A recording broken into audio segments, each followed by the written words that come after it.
A dream backpacking trip across the world, a new country to explore, a birthday just hours away. For 21-year-old Grace Millen, it was the adventure of a lifetime. A swipe right on a dating app, a casual date for drinks, was just another part of the experience. But this date would not end with a goodnight kiss. It would end in a hotel room, and every moment from the first hello to the final chilling walk down a hotel corridor was captured on camera. What followed was not remorse, but a cold, calculated cleanup. A man's desperate attempt to erase a life, all while the world would later watch his every move on a screen. And when the horrifying truth was revealed, a question divided the public. Was the victim responsible for her own fate? This is a story where the evidence is undeniable, but justice is still debated. Let's watch all that happened from the very beginning, and you can make your own decision. Grace Emmy Rose Millen was born in 1996 in the region of Essex, in the southeast of England, known for its quaint and green towns. The Millen family was a loving and tightly knit unit. As the youngest child and only daughter, Grace grew up under the protective wings of her older brothers, Michael and Declan. Her childhood was filled with the warmth of laughter, family dinners, and weekend outings. She had a social and outgoing character. Her circle of friends was wide, and she was immediately noticed for her positive energy in every environment she entered. However, behind this extroversion lay a deep passion for art and design. From a young age, she painted, sketched her own designs, and perceived the world through the eyes of an artist. This artistic side enabled her to develop a sensitive and nuanced perspective on people and events.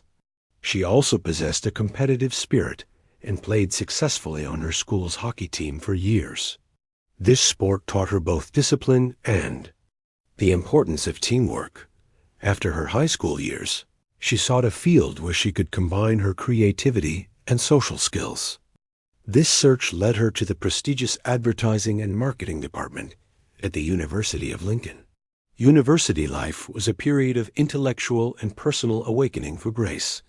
She was successful in her studies, but what truly excited her was meeting people from all over the world and learning about different cultures. The desire to explore the world, to feel the texture of different geographies, and to find herself before starting the next chapter of her life grew steadily in her mind. For her, this was not just a vacation, but a kind of personal pilgrimage. To realize this dream, she worked part-time jobs throughout university, saved her allowances, and meticulously planned for her grand journey. One of the most defining characteristics of Grace's personality was her deep sense of compassion and charity. This was not just a nominal trait. Just before embarking on her great journey, she decided to cut her long, radiant hair, which she had carefully grown for years. She donated her hair to a foundation called the Little Princess Trust, which produces free wigs for children undergoing cancer treatment. This act summarized who she was, a young woman with a heart full of kindness, who felt the pain of others and would not hesitate to offer even the smallest help she could. For her family, this was proof of how much Grace had matured and what a special person she was. In October 2018, the big day finally arrived. As Grace said goodbye to her family, her eyes shone with both sadness and excitement. Everyone who loved her knew how important this adventure was to her. With a giant backpack on her back and countless dreams and hopes inside, she left home. Her first stop was Peru, a land bearing the mysterious traces of ancient civilizations. She held her breath at the dizzying view of Machu Picchu, chatted with the locals, tasted their food, and felt minuscule in the face of the Andes' grandeur. During the 6 weeks she spent in South America, she traveled a route stretching from Argentina to Bolivia. In this time, she met backpackers like herself from all corners of the globe, forged friendships with them, and shared life stories around a campfire at night. She was in constant contact with her family and friends, She sent them the photos she took and wrote long emails detailing her adventures. Every message was filled with joy and a love for life. After these unforgettable 6 weeks, Grace set off for the next and longest stop of her journey, New Zealand. On November 19th, 2018, she arrived alone in this lush country, captivating with its nature. For her, New Zealand was to be a quieter, more personal phase of the adventure. After traveling to different parts of the country for about 11 days, she arrived in its largest city, Auckland. She settled into a hostel called Base Backpackers, located on the bustling and vibrant Queen Street. It was a popular spot for young travelers from all over the world. She shared a room with other travelers, visited the city's tourist spots, and tried to adapt to her new life. Everything seemed to be going perfectly. However, in this new city, with a habit brought by the modern world, she decided to use Tinder, a dating app, to meet new people. This was an ordinary act that millions of people do every day. But what Grace didn't know was that a profile she swiped on that digital screen was the harbinger of a dark shadow that would turn her dream-filled journey into a nightmare. Initially, she hesitated a bit about meeting the person she matched with, but after a few days of pleasant conversation, she overcame her hesitation, and they arranged to get a drink. That was the moment her life, in its normal course, changed irrevocably. December 1st, 2018, was a typical early summer day in Auckland. The air was mild, and the city was buzzing with the energy of the weekend. As Grace prepared for the evening, she was likely feeling excited and a little curious. She was going to meet someone new in a new city, in a new country. Around 6 p.m., she left the Base Backpackers hostel.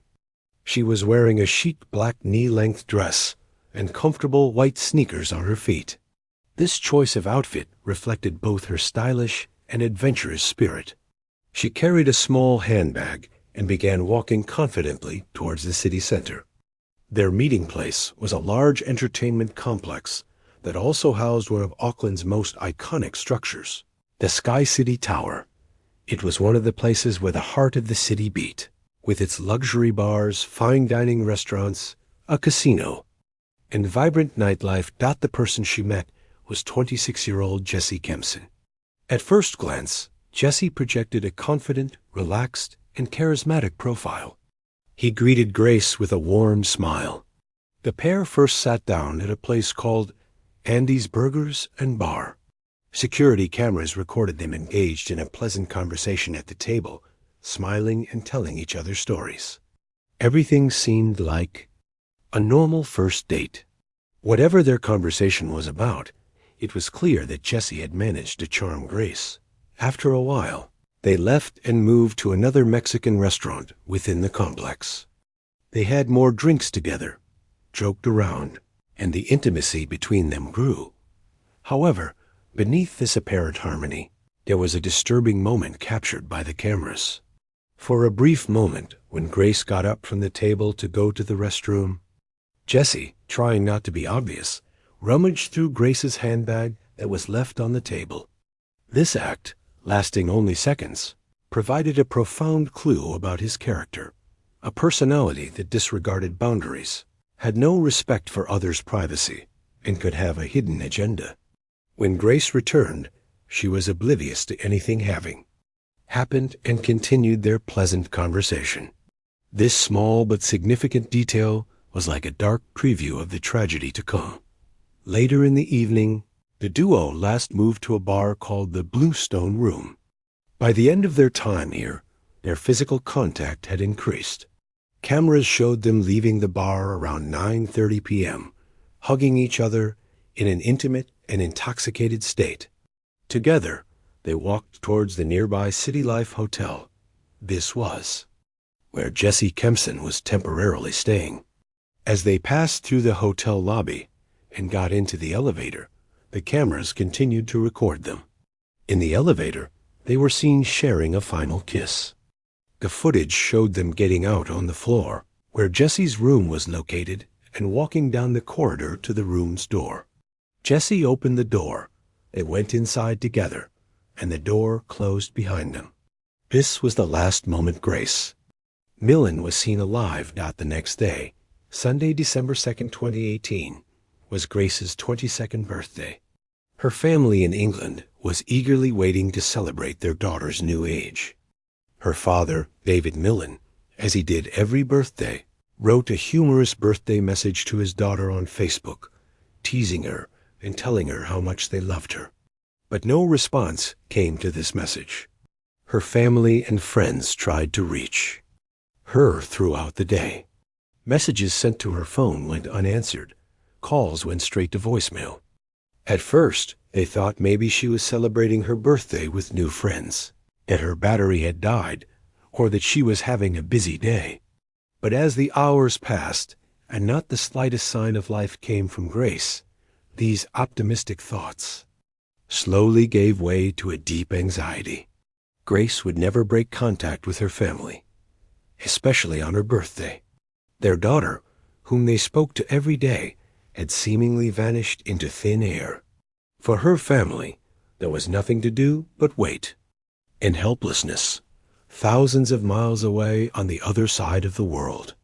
What they didn't know was that when that hotel room door closed, their daughter's life, full of dreams, had been brutally ended by the man she had just met. When the silence of Grace's 22nd birthday continued into the next day, the Millen family's anxiety turned to panic. Being unable to hear from their daughter on the other side of the world condemned them to a helpless wait. On December 5th, no longer able to bear it, they officially filed a missing person report with the Auckland police.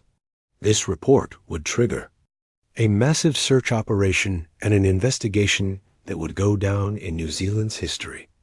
Detective Inspector Scott Beard and his team, who were leading the investigation, began with standard procedures. Their first stop was the base backpackers' hostel, where Grace was last known to be staying. But the scene they encountered there was alarming. Grace had never returned to the hostel on the night of December 1st. Her belongings in the room clothes, personal care items, travel books were untouched. Only the clothes she wore that night, her handbag, and her phone were missing. This indicated an unplanned disappearance. The police's next step was to use one of the most powerful tools offered by technology, reviewing the recordings from the city's ubiquitous security cameras, CCTV. This was an arduous task, akin to looking for a needle in a haystack that would take hours, even days. Detectives began to trace Grace's movements from the moment she left the hostel. They identified her entering the Sky City complex, sitting in bars, and finally leaving with a man. This man's identity became the key to the investigation. Through credit card statements and witness testimonies, it was quickly determined that this person was Jesse Kempson, a guest at the City Life Hotel. On December 5th, the police made their first contact with Jesse Kempson. Jesse adopted an extremely calm and cooperative demeanor. He stated that he had a pleasant evening with Grace, but they had said their goodbyes on Queen Street around 10 p.m. and parted ways. He even added that he had sent her a message on Tinder the next day, asking, "Are you okay?" but received no reply, trying to paint an innocent picture. However, the detectives were not satisfied with this story. Something didn't feel right. Meanwhile, another team of detectives was examining the camera recordings from the City Life Hotel in more detail. And at that moment, the evidence that would completely change the course of the investigation emerged. The footage clearly showed Grace and Jesse entering the hotel together and going up to the floor where Jesse's room was located. Most importantly, there was no record of Grace ever leaving the hotel. It was now certain that Jesse was lying. So what had Jesse done after Grace disappeared? The cameras revealed the cold-blooded and methodical mind of a killer, second by second. December 2nd, Grace's birthday. In the early hours of the morning, Jesse left the hotel alone. He calmly went to a department store and purchased a large, hard-shell suitcase. He then stopped by a supermarket and bought various cleaning supplies: bleach, powerful stain removers, and cloths. It was as if he was preparing for a major cleanup. In the afternoon, he went to a car rental company and rented a red Toyota Corolla. This car would play a key role in the next phase of his plan. That same evening, with unimaginable coldness, Jesse met another woman from Tinder. His behavior during this meeting was further proof of how dangerous he was. He told the woman that he had come to settle in New Zealand, that most of his friends were police officers, and told her disturbing stories about how bodies decompose when buried. The woman was so unsettled by Jesse's strange and frightening demeanor that she refused his offer of a ride in his car and quickly distanced herself from him. This intuitive decision, perhaps unknowingly, saved her life. At night, Jesse rented an industrial-grade carpet cleaning machine from a shop. He gave a casual excuse to the shop employee, saying, "A bottle of red wine was spilled in the room. I need to get the stain out." December 3rd, around 9:30 p.m., the hotel's security cameras captured Jesse leaving his room with two large suitcases on a luggage cart. One of the suitcases was the one he had just purchased. The other was believed to be his own suitcase, containing Grace's lifeless body. He loaded these suitcases into the trunk of the rented Toyota and left the hotel. He drove the car to the rugged and forested Waitakere Ranges, west of Auckland. Here, on a desolate road, he stopped, took Grace's body out of the suitcase, and buried her in a shallow grave he dug with the shovel he had purchased. December 4th. The next morning, he was again identified by cameras purchasing a shovel from a hardware store. He then took the rented car to a car wash and meticulously cleaned it inside and out. He then returned the vehicle to the rental company. He thought he had erased all the traces. On December 5th, the police, armed with the new evidence, arrived at the City Life Hotel to question Jesse again. When he saw them in the lobby, they noticed him panic and try to flee. They apprehended him instantly and took him into custody. The game was now over. Crime scene investigation teams entered Jesse's room. Despite all his cleaning, when special chemicals like luminol were used, the truth was revealed. On the carpet, walls, and furniture, there were bloodstains, invisible to the naked eye, which were confirmed to belong to Grace. All of Jesse Kempson's methodical efforts had crumbled in the face of science and a meticulous police investigation. With Jesse Kempson in custody and the evidence from his room secured, the pressure on him became unbearable. Although he continued to deny his involvement at first, his story collapsed when detectives presented him with the GPS data from the rental car, the receipts for the suitcase and shovel he purchased, and most importantly, the damning evidence from his hotel room. Eventually, he was forced to confess the location where he had buried Grace's body. On December 8, 2018, police arrived at the forested area in the Waitakere Ranges that he had described. After a brief search, they found Grace's body inside a suitcase in a shallow grave. This tragic discovery extinguished her family's last slivers of hope and plunged all of New Zealand into mourning. Grace's brutal murder created a massive wave of shock and outrage in the country. New Zealanders felt a deep sense of shame that their country's image as a safe and hospitable place had been tarnished by this horrific event. Vigils and candlelight memorials were held across the nation in Grace's memory. Thousands of people came together to show support for the young woman and her family. This public outcry was so powerful that the Prime Minister at the time, Jacinda Ardern, stood before the cameras and delivered a deeply emotional and sincere speech. With tears in her eyes, she personally apologized to Grace's family, stating, "On behalf of New Zealand, I want to apologize to Grace's family. Your daughter should have been safe here, and she wasn't, and I'm sorry for that." It was a rare moment where a leader expressed a sense of responsibility on behalf of an entire nation for a crime. Jesse Kempson was charged with murder and arrested. The trial process was closely followed by the public. As the investigation deepened, the monstrosity of the killer became even clearer. The evidence gathered from the hotel room and security camera footage indicated that Grace had been strangled to death. But the most horrifying details came from Jesse's digital footprint. It was discovered that in the hours after her death, the killer had conducted internet searches for phrases like how to hide a body, way to clear ranges, and large suitcases. Even more horrifying was the discovery that he had taken intimate photographs of her body after she was dead. This revealed that he was not just a murderer, but a person with a profoundly depraved mind, exhibiting necrophilic tendencies. In court, Jesse Kempson's defense strategy created a second shockwave through the public. His lawyers claimed that Grace's death was an accident. They argued that she had died accidentally during a consensual act of erotic asphyxiation, a fantasy they termed rough sex. This rough sex defense is a controversial tactic used by perpetrators in murder cases worldwide to mitigate their sentences. However, the prosecution powerfully refuted this claim with strong evidence.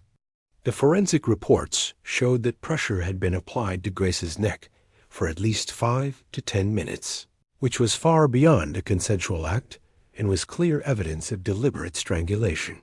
Furthermore, Jesse's cold-blooded and methodical behavior after the murder, buying the suitcase and cleaning supplies, hiding the body, going on a date with another woman, proved that he was not someone panicking after an accident, but a calculated killer trying to cover up his crime.